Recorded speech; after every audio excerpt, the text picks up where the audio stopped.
El Señor esté con ustedes. Y con tu espíritu. Del Santo Evangelio según San Juan. Gloria a ti, Señor. En aquel tiempo estaba junto a la cruz de Jesús su madre, la hermana de su madre María la de Cleofás y María Magdalena.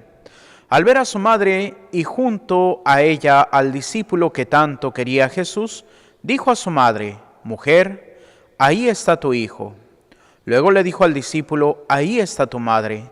Y desde entonces el discípulo se la llevó a vivir con él. Palabra del Señor. Gloria a ti, Señor Jesús. Nos sentamos brevemente. Queridos hermanos, el día de hoy nos encontramos con esta fiesta, pues realmente muy reciente, aunque ya Santa María, Madre de la Iglesia, pues ya desde propiamente antes del Concilio Vaticano II ya se hablaba precisamente de María Mater Ecclesiae. Posteriormente, con el Concilio Vaticano II, ya en sus constituciones dogmáticas, sobre todo la Constitución Dogmática Lumen Gentium, capítulo 8, que hace ese capítulo propiamente hacia la Virgen María. Y es aquí donde, pues, Jesús no nos desampara, nos deja a su madre, ¿para qué? Para que ella nos guíe. Precisamente podemos ver en el Evangelio de San Juan, pues ya prácticamente desde sus inicios en esta manifestación de las bodas de Caná, precisamente este sentido de María como la mujer que intercede. Y dice precisamente, vamos al versículo, en donde encontramos que ya no tienen vino, y dice el capítulo 2, versículo 3, y no tenían vino porque se había acabado el vino de la boda. Le dice a Jesús su madre: ¿no tienen vino? Jesús le responde: ¿qué tengo yo contigo, mujer? Todavía no ha llegado mi hora. Dice su madre a los sirvientes: haced lo que Él os diga. Y es precisamente la Virgen María nos va a llevar siempre a Jesús. Por eso hasta esa frase que pues, se ha tenido y es parte del lema de los misioneros de Jesús y de María: a Jesús por María. ¿Por qué? Porque de igual manera al Padre por el Hijo. Pero al Hijo no nos podemos acercar si no tenemos esa protección de su madre. Y escuchaba a un hermano cristiano, no católico, pastor, ahí en las redes sociales diciendo de que pues a Jesús solamente se accede por Él mismo, que no tenemos que pedirle a la, ni dice Virgen, a María, dice simplemente este pastor. Y dice, ¿por qué? Porque posiblemente pues llegas al consultorio de un médico y pues en la recepción está su madre. Entonces le dices: oiga, quiero ver al médico. Y dice: no está.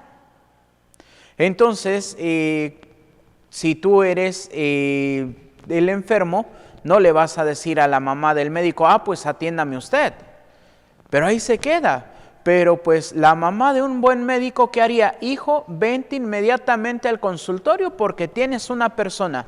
Esa es la labor de la Virgen María. Hay veces que nos quedamos así como que, ¡ay, la Virgen qué milagrosa es! Pues no. Y esto lo decía un sacerdote hace unos años en torno a la fiesta de Nuestra Señora de Guadalupe, la solemnidad pues en el diciembre. Y pues él decía, es que tenemos que dejar de pensar que la Virgen María nos va a cumplir un milagro. Y pues ahí los comentarios en redes sociales, que la entrevista le hizo un medio de noticias, y pues sacaron el clip de las noticias y lo pusieron en el Facebook, y pues casi le decían al pobre padrecito que era casi la encarnación del diablo por decir que la Virgen no hacía milagros. Yo así como que, ay Dios mío, pues sí, la Virgen no puede hacer milagros, porque el único que tiene el poder de hacer milagros es Dios. La Virgen María es la que va a interceder por nosotros, así como en las bodas de Caná, va y le dice, oye hijo, ya no tienen vino. Y hasta la pregunta así como que cortante de Jesús, oye mujer, ¿y a ti a mí qué? Así como diciendo, oye, somos invitados, ¿a ti qué te importa que ya no tengan vino?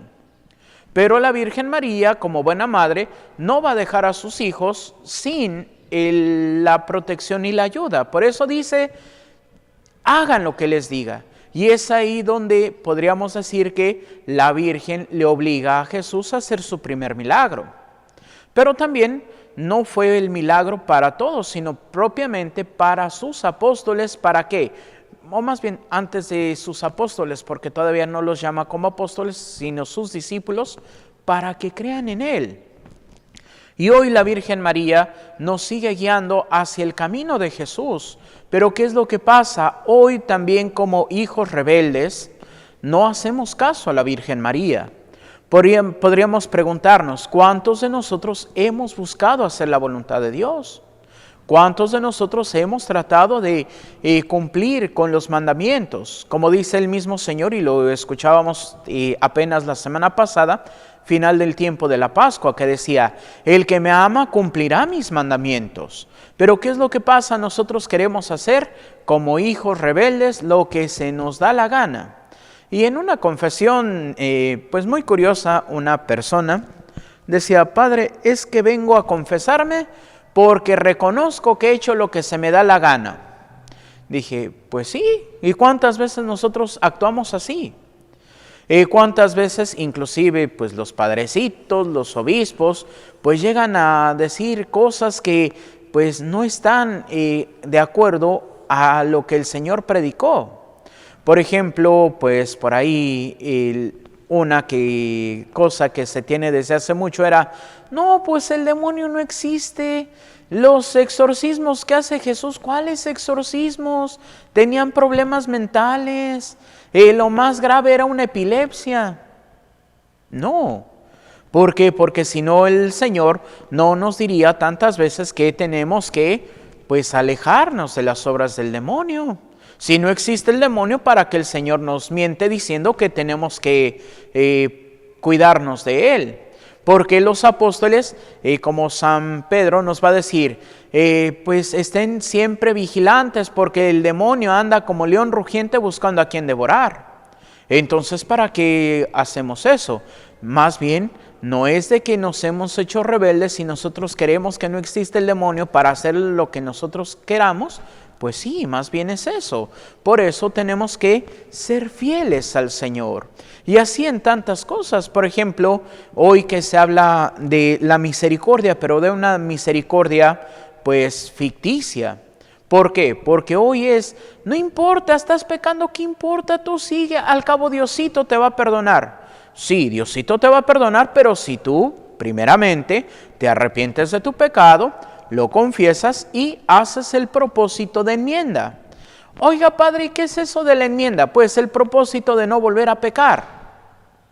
Pero ¿cuántas veces nos sucede de que pecamos y pues ya, ay Padre, pues ya pequé, pues de todos modos voy a seguir pecando con esto, al cabo luego me confieso?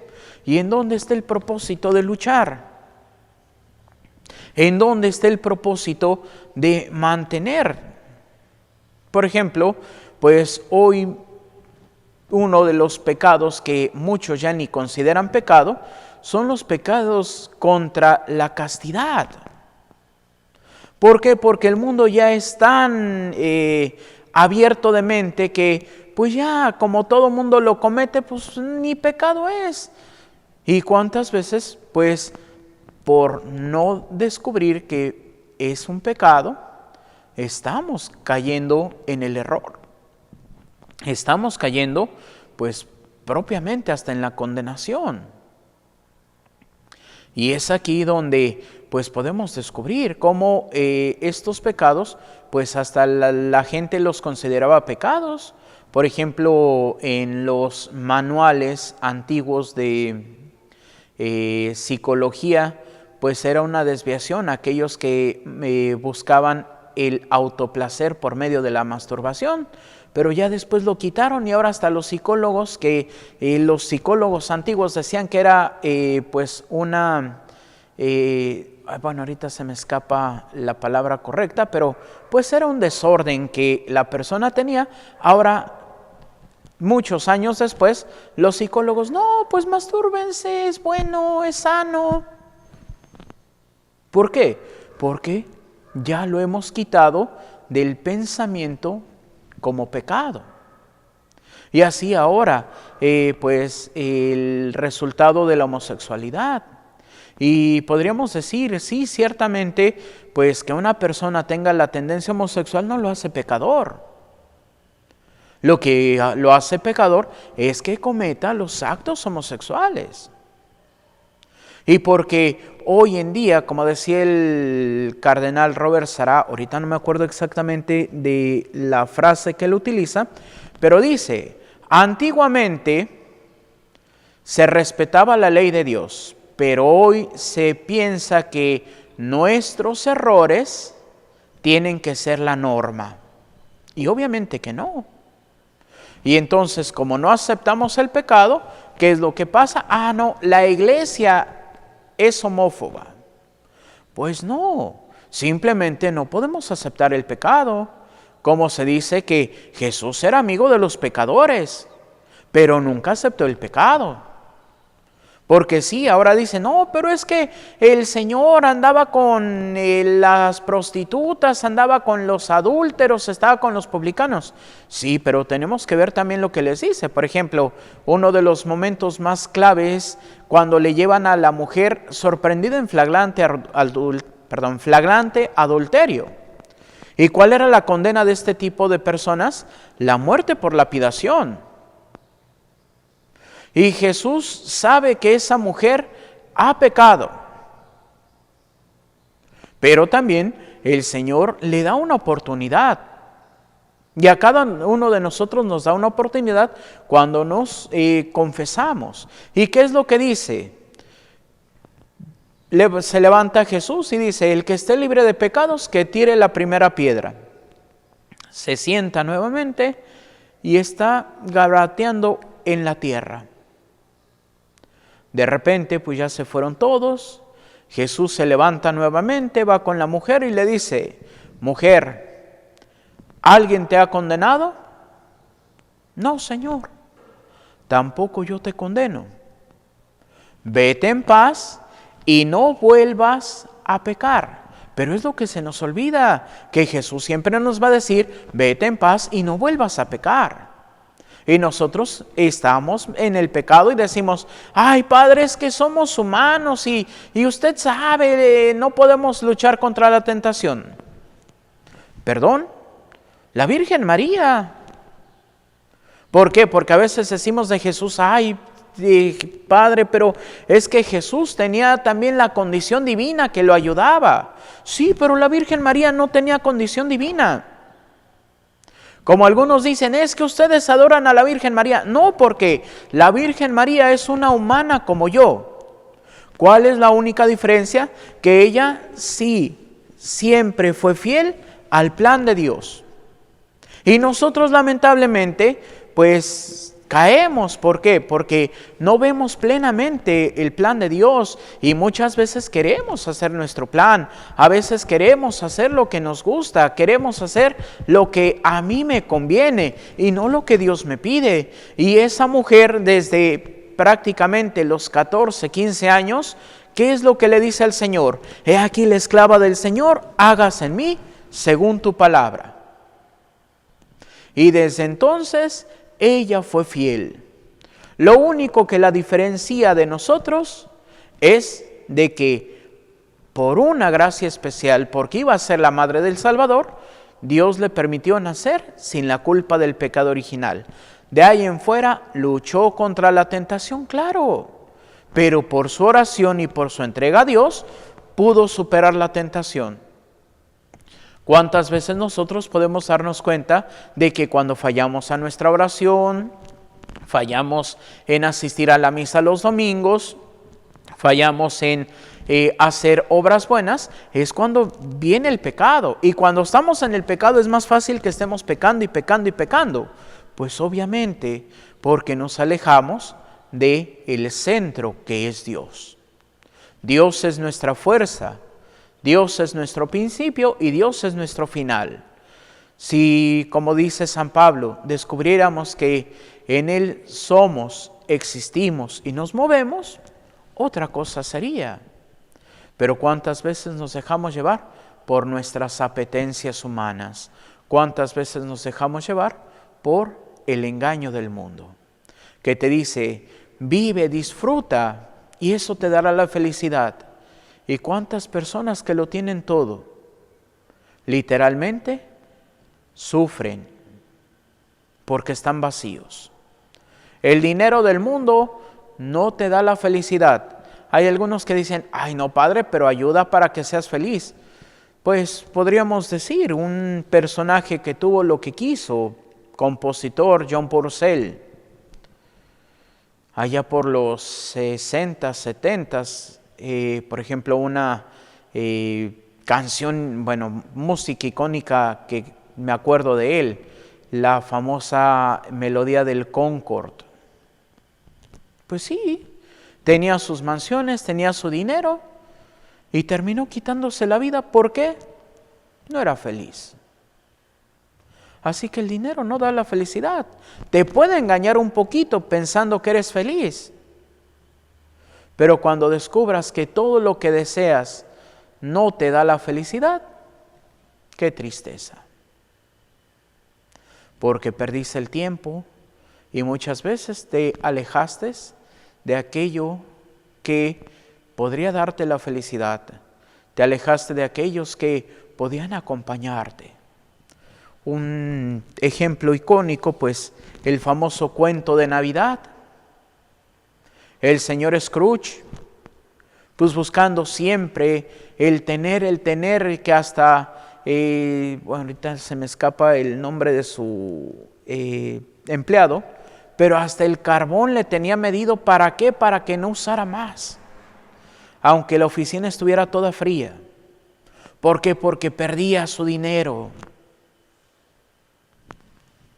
Y a final de cuentas, el espíritu de la Navidad futura le enseña, muere solo, odiado, y todos sus bienes saqueados.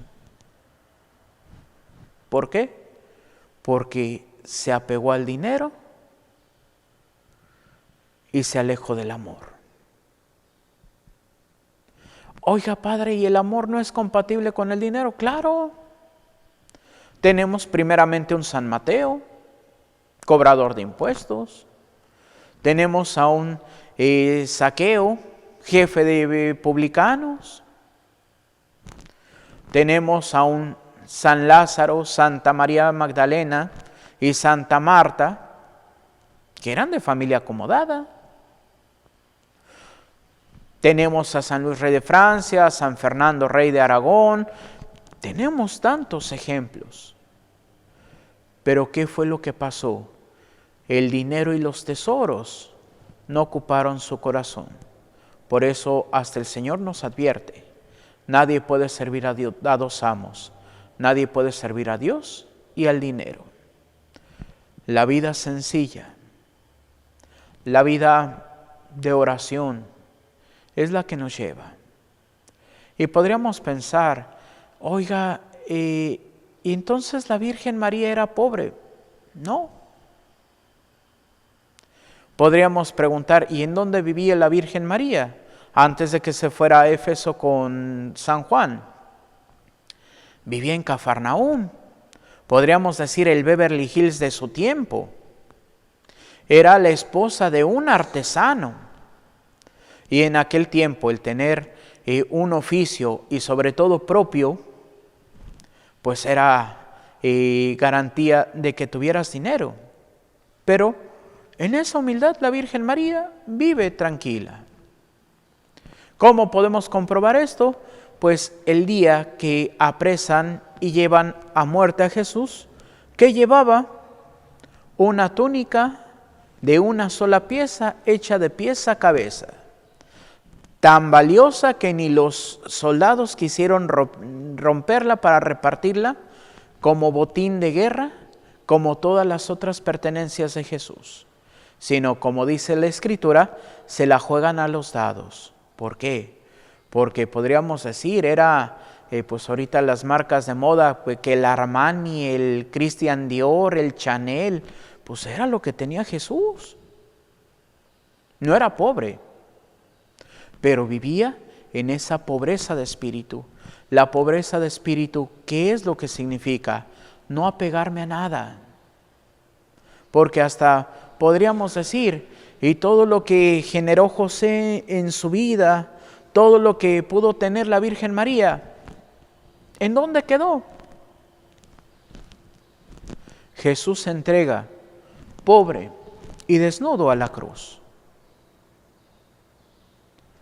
Pero desde esa cruz se transforma en su trono de gloria. Y ayer que terminábamos ya nuestro tiempo de Pascua, ya estamos retomando nuestro tiempo ordinario. Si Cristo resucita y está sentado a la derecha del Padre, es porque supo sentarse en el trono de la cruz. ¿Y por qué tenía que ser ahí? Porque, como dice hasta un himno de la liturgia de las horas, el que en una cruz venció, el que en un árbol venció, en un árbol tenía que ser vencido. Por eso también el día de Viernes Santo, la adoración a la Santa Cruz, ¿qué es lo que se dice? Que es el árbol de la vida, es el árbol de la redención. Por eso tenemos que aprender a vivir fielmente como discípulos de Jesús, a ejemplo de nuestra Madre Santísima. Por eso el Señor nos la entregó, para que, siendo ahora nuestra Madre, podamos imitarle y entonces sí, podamos llegar a la patria celestial. Que así sea, para gloria de Dios Padre, Hijo y Espíritu Santo. Amén. Nos ponemos de pie y hacemos nuestra oración de Padre Carlos de Foucault. Padre, me pongo en tus manos, haz de mí lo que quieras, sea lo que sea.